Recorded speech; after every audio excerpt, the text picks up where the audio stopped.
but I think maybe we just ought to say to you, why don't you just briefly get us started? All right. I was diagnosed as having AIDS in July of 1984.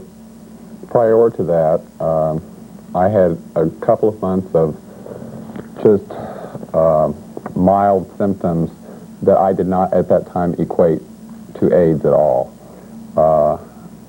I went on vacation during the summer and became very ill while I was on vacation, returned home and was diagnosed immediately, put in the hospital, and suffered a very serious illness that almost took my life, but I did recover. Mm-hmm. And at that point, did they say this is what this really is? Well, the day they admitted me to the hospital, they suspected that the specific disease that I had, which was pneumocystis carinii, a lung infection, was the problem. And if indeed it was pneumocystis, then it was a positive AIDS diagnosis.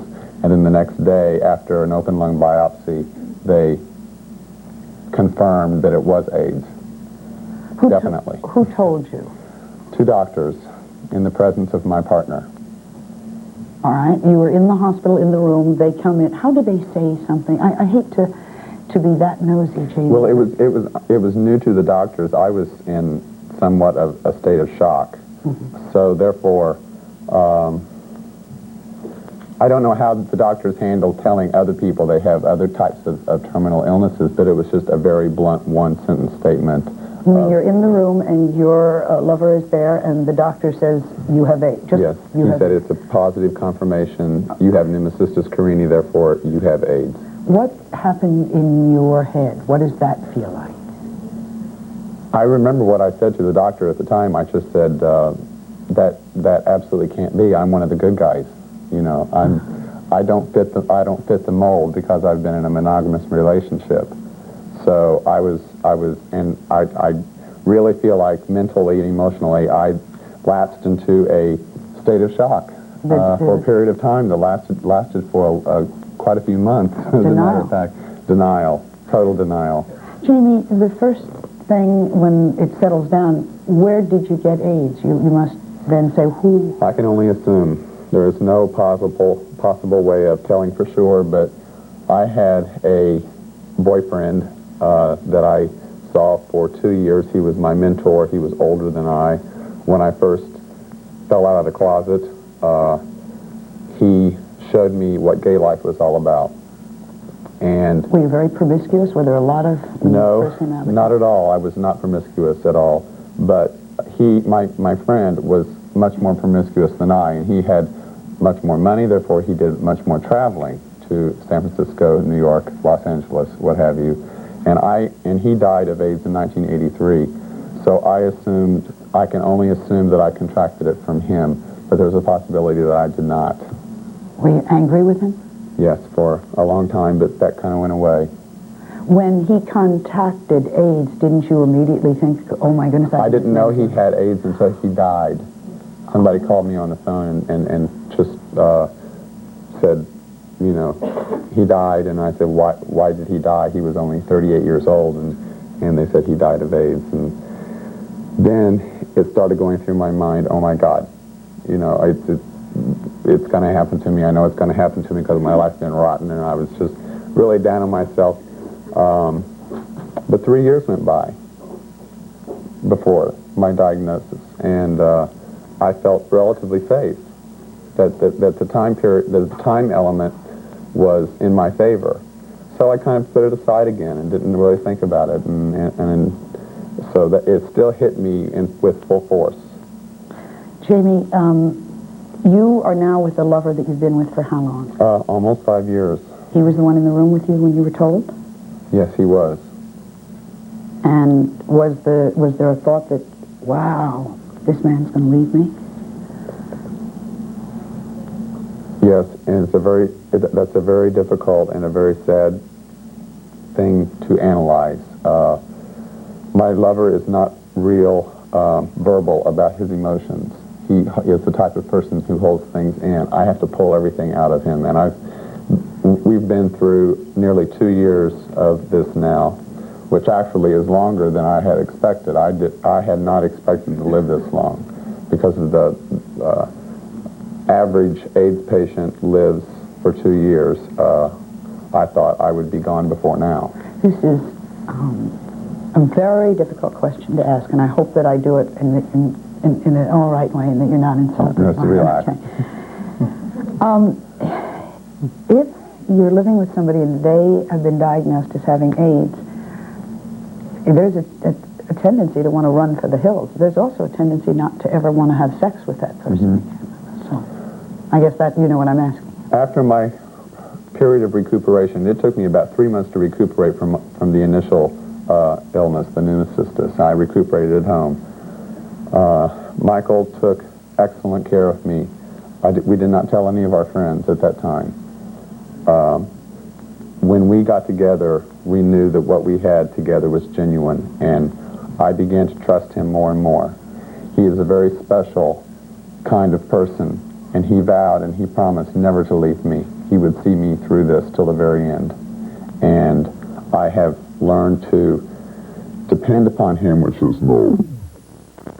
I have no independence. I could never make it alone.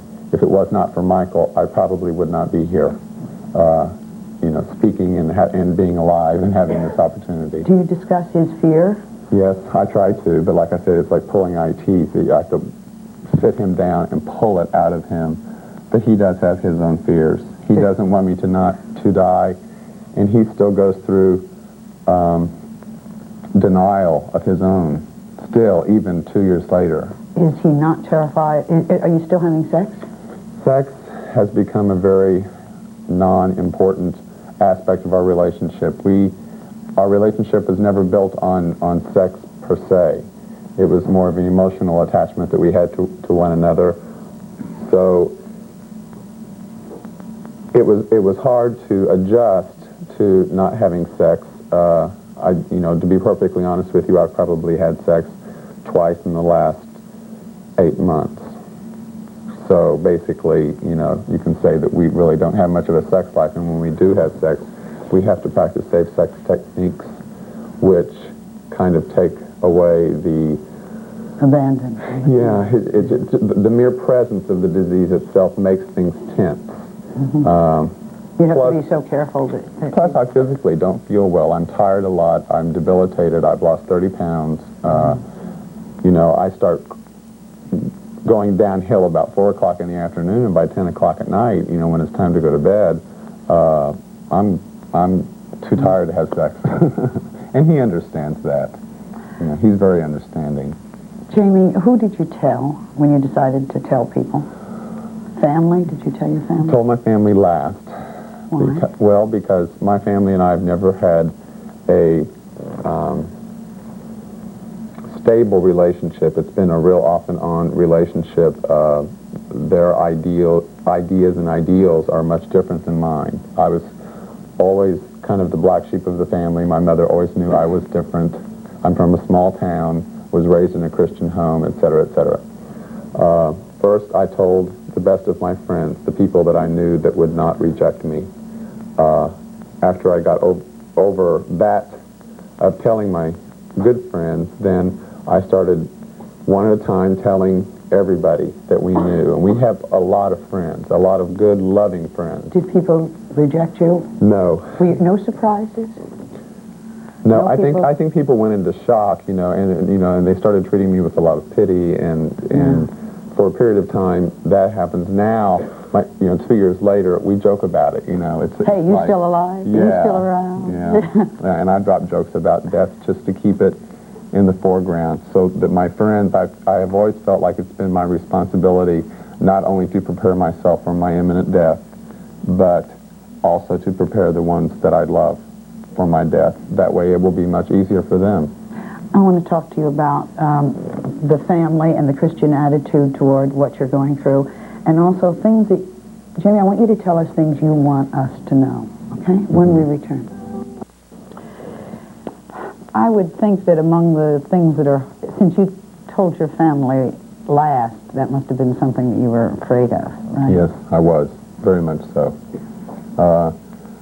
My family, they're I'm a small town guy. I grew up in a small town, now living in the city of Cincinnati, and my family basically all still live in the small town, and my grandfather was a minister, and I grew up in a very Christian-oriented home.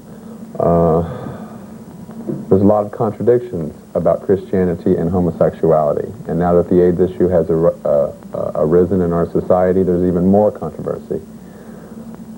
I was very much afraid of total rejection from my family, total rejection, and when I told them, they went into a period of shock. I guess it was about a month after I told them on the phone, and I did not tell anybody about this on the phone, any of my friends. I told them in person, one at a time, on a one-to-one basis. But I did tell my family on the phone because I was just so afraid of them. I have my oldest sister immediately said, "It's the wrath of God. You are being punished for being a homosexual." God does this to you as a way of punishing you? Yes, you are being punished. And I don't know if she still believes that or not, but it's something we don't discuss. I just told them I did not want to bring religious issues into this because, as far as I'm concerned, it was not an issue, religion and AIDS. So I think they've made it a reality, a mental reality of my situation now. They realize that there's a good possibility that they are going to lose me as their brother, and I am the only brother, and they've come around. And my mother and I have developed a new relationship that we never had before. We were always fighting with each other about this and in conflict with each other about this and that and what have you, most of the time stupid, silly little things. But now there is a genuine warmness between us, and our communications have improved. But I guess everything worked out for the best in the long run, but it's too bad that my diagnosis of having AIDS had to be the catalyst that brought this all about. I wish it had happened sooner. Why come and talk to me? You said something about the emotional aspects of having AIDS, and there is a lot of emotional aspects of having AIDS. Any terminal illness, I call it a process. I've been through 21 months of a process, and as long as I live, I will continue to go through the process of. I went through denial, then I went through shock, and then I went through denial, then I went through acceptance, and then I went through resignation, and now at times I almost welcome death. Why? Because I am a dependent person, and that's humiliating. In a way, it is. Because I've been working since I was 12 years old, and all of a sudden, my career is shot. I felt like, my life has just gone completely down the tubes. What do you want us to know? I want that there is a certain amount of anger also, and the anger does not come. For a long time, I was angry with myself for being gay. I was angry with my friend who I thought gave me AIDS. I was angry at those kinds of things, but now my anger has turned to the ignorance and the non-educated people who speak against AIDS. I mean, I'm not making myself very clear. The reverends and the media? Yes. Yes. When I read something, and it's almost on a daily basis, I watch a lot of news because it's the only way I can learn about what's going on with AIDS, and I read the newspaper every day. And almost every day you can pick up the paper and see, in the big black letters, AIDS. I always read whatever there is available.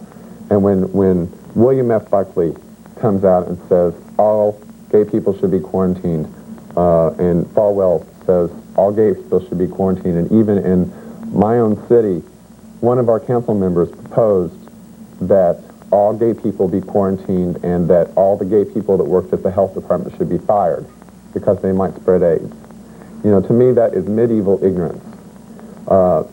There is all the person has to do to educate themselves, number one, is know how to read. And if you pick up the papers, and if you read available materials, if you are interested in learning about AIDS, then read, for God's sakes. Read. The facts are right there. Can you understand the fear that people have? I think that people's fear does not stem from, it stems from the unknown, you know, and when No, people are afraid of dying. And that is an unknown. That is the ultimate unknown. Yeah, but people are afraid that there's something contagious, you know. As you say, they don't understand. But why don't they believe what they read when they see the medical reports that say AIDS is you don't contract AIDS. It's very difficult to contract AIDS. You're not going to contract AIDS by touching someone or even by kissing someone. And even in the population, you know, when you think about, there's like 16 to 18,000 people now with AIDS. In comparison with the population of the United States, that's quite a small number of people. You know, my personal thought is that we think this is just, the main thing I think of when I knew we were going to talk was we think this is just a certain segment of society. And it's terrible, but it's inescapable that this can, and eventually if it isn't stopped, happen to everybody. You're not, because you're heterosexual, you're not safe. Well, the government needs to put more money into it, for one thing. Ronald Reagan declared AIDS as the priority, number one priority health hazard in this country. For everybody. For everybody, the whole health department. But yet, for the next fiscal year, he decreased the amount of money by $30 million, I think. For AIDS research? For AIDS research, yet, just in the New York Times today, it stated that they are setting up the $2.8 billion spy satellite launch thing. That makes absolutely no sense to me whatsoever. When the AIDS research people need money. They need money, and I think if they had enough money from our government, that a cure and a vaccine will come much sooner. I think people need to be aware of the fact that our government does need to get in there and do something more than what they're doing.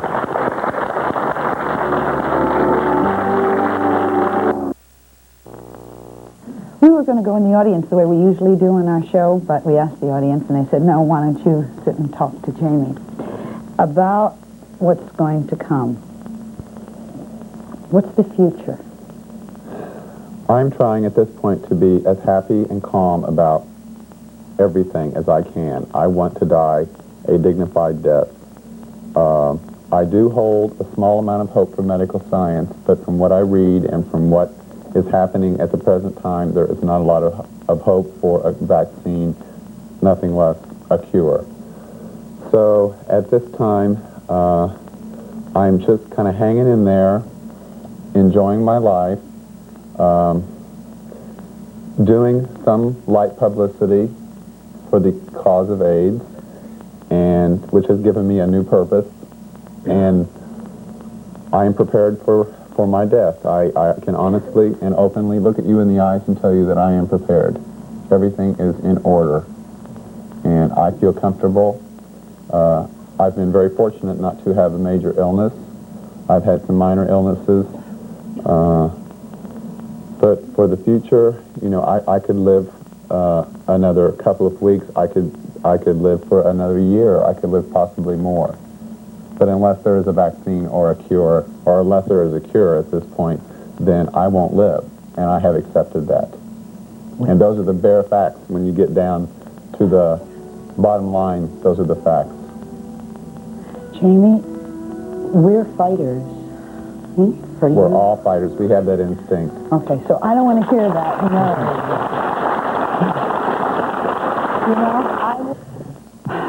No. Jamie said that he wanted to die with dignity. Jamie has done something that not a lot of us do while we're alive. He's living with dignity. I think that makes all the difference. And Jamie, what I started to say when we went for the break is we're fighters. We're survivors. I don't like that you think that that's inevitable. I can't buy that. Not for your behalf, not for anybody's behalf. Okay? Can I give you some of that? Can Yes. I say, all right? For sure. And I say, so anytime you're feeling low, I want you to say, Well, she's a scrapper, and she says, knock him dead. Okay? Keep the hope. Yeah. Very important to use that anger that way. Some members of our audience will receive, and a promotional fee has been provided by...